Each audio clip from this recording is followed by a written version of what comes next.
السلام علیکم پیارے بچوں، آپ کیسے ہیں؟ ٹھیک ہیں؟ الحمدللہ۔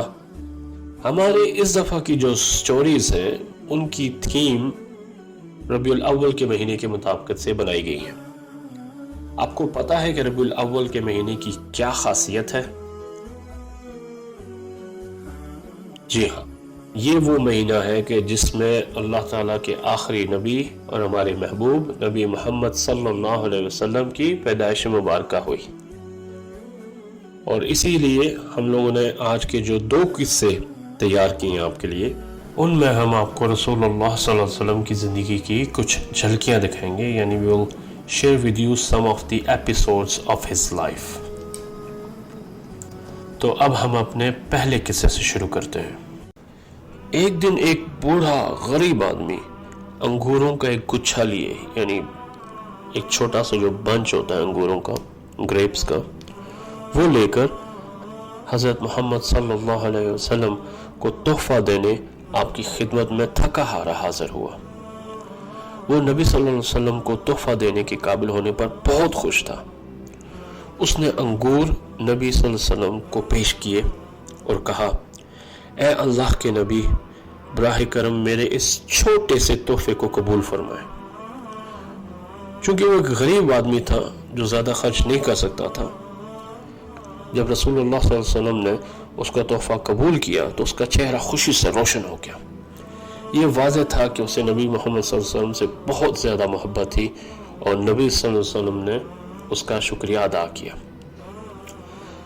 جب بوڑھے آدمی نے امید سے رسول اللہ صلی اللہ علیہ وسلم کو دیکھا تو نبی محمد صلی اللہ علیہ وسلم نے ایک انگور اٹھا کر کھا لیا، لیکن اس کے باوجود وہ آپ کو دیکھتا رہا تو نبی صلی اللہ علیہ وسلم نے ایک ایک کر کے اس کے سامنے سارے انگور کھا لیے، اور انہوں نے اپنی محفل میں موجود کسی کو بھی انگور نہیں دیے، جو کہ نبی صلی اللہ علیہ وسلم کے عام طریقہ یعنی ان کی سنت کے خلاف تھا۔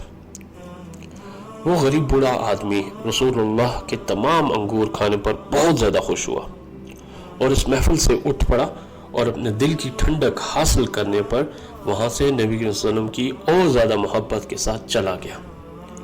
صحابہ کرام جو کہ اس محفل میں موجود تھے وہ حیران تھے، کیونکہ عموماً نبی کریم صلی اللہ علیہ وسلم کو جو بھی تحفہ ملتا وہ اپنی محفل میں بیٹھے تمام لوگوں کے ساتھ اسے شیئر کرتے اور سب کے ساتھ مل کر کھاتے۔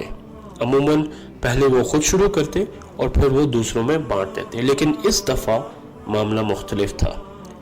تو ایک صحابی نے ادب کے ساتھ نبی صلی اللہ علیہ وسلم سے پوچھا کہ اے اللہ کے نبی، آپ نے تمام انگور خود کیوں کھائے اور محفل میں کسی کو پیش کیوں نہیں کیے، جیسا کہ آپ کی سنت مبارکہ ہے؟ آپ صلی اللہ علیہ وسلم نے مسکرا کر کہا، میں نے تمام انگور خود ہی کھا لیے کیونکہ انگور بہت زیادہ کھٹے تھے، اور اگر میں آپ کو دیتا تو آپ شاید منہ بنا لیتے اور انگور کی ناپسندیدگی کو ظاہر کر دیتے، جس کی وجہ سے غریب بوڑھے آدمی کے جذبات کو چوٹ پہنچ سکتی تھی۔ تو میں نے سوچا کہ بہتر ہے کہ میں ہی ان کھٹے انگوروں کو خوشی کے ساتھ کھاؤں اور بوڑھے غریب آدمی کو خوش کروں۔ میں نہیں چاہتا تھا کہ اس غریب آدمی کے جذبات کو چوٹ پہنچے۔ سبحان اللہ۔ جی بچوں، تو اس قصے سے ہمیں اس بات کی اہمیت کا اندازہ ہوتا ہے کہ دوسروں کے جذبات کی ہمیں بہت زیادہ قدر کرنی چاہیے، یعنی دوسروں کی فیلنگز کا بہت زیادہ خیال کرنا چاہیے اور ان کی فیلنگز کو ہرٹ نہیں کرنا چاہیے۔ اب ہم چلتے ہیں اپنے دوسرے قصے کی جانب۔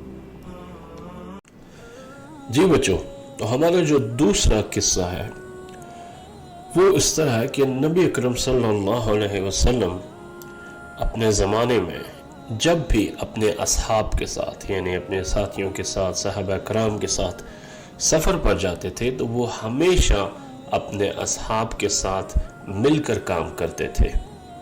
وہ کبھی بھی کسی کو اپنی جگہ کام کرنے کی اجازت نہیں دیتے تھے۔ اسی طرح ایک دن جب وہ اپنے اصحاب کے ساتھ ایک سفر میں تھے تو وہ ایک مقام پر رکے۔ سفر کی تھکاوٹ ان پر بھاری پڑ رہی تھی اور بھوک بھی لگ رہی تھی، تو فیصلہ ہوا کہ وہ رات کے کھانے کے لیے ایک بکری ذبح کریں گے۔ ایک صحابی آگے بڑھے اور بولے، میں بکری کو ذبح کروں گا، اور دوسرے کہنے لگے کہ میں اس کی کھال اتاروں گا، اور تیسرے صحابی بولے کہ پکانے کی ذمہ داری میری ہوگی، اور چوتھے صحابی کے بولنے سے پہلے ہی نبی کریم صلی اللہ علیہ وسلم بول اٹھے کہ میں صحرا سے لکڑیاں جمع کروں گا۔ اصحاب نے بہت ہی محبت اور ادب سے جواب دیا کہ اے اللہ کے رسول، آپ پر ایسے کام کرنا مناسب نہیں ہے، براہ کرم آپ آرام کریں اور ہم یہ کام بڑی خوشی سے کر لیں گے۔ نبی صلی اللہ علیہ وسلم نے فرمایا کہ میں اچھی طرح جانتا ہوں کہ آپ میرے لیے تمام کام کرنے کو بےتاب ہیں، لیکن اللہ اس شخص سے راضی نہیں ہوتا جو دوسروں سے اپنا کام کروائے اور خود کچھ بھی نہ کرے۔ کسی شخص کا یہ خیال نہیں ہونا چاہیے کہ وہ دوسروں سے بہتر ہے اور وہ خود بیٹھا رہے جبکہ دوسرے اس کے لیے کام کر رہے ہوں۔ پھر نبی صلی اللہ علیہ وسلم لکڑیاں تلاش کرنے لگے، اور جب وہ لکڑیاں لے کر واپس آئے تو ان لوگوں نے مل کر کھانا پکایا۔ جی بچوں، تو اس قصے سے ہمیں اس بات کی اہمیت کا اندازہ ہوتا ہے کہ اپنے کام خود کرنے چاہیے، اور انہی میں برکت بھی ہے اور اللہ تعالیٰ کی خوشی بھی ہے، اور دوسروں پر برڈن نہیں ڈالنا چاہیے، اور گھر کے کاموں میں اپنے پیرنٹس اور اپنے بہن بھائی یعنی اپنے سبلنگز کی ہیلپ کرنی چاہیے، اور کبھی بھی اپنے آپ کو کسی دوسرے سے بہتر نہیں سمجھنا چاہیے۔ ٹھیک ہے بچوں، انشاءاللہ پھر آپ سے ملاقات ہوتی ہے ہمارے نیکسٹ اسٹوری نائٹ میں۔ اللہ تعالیٰ آپ سب کا حامی و ناصر ہو۔ السلام علیکم۔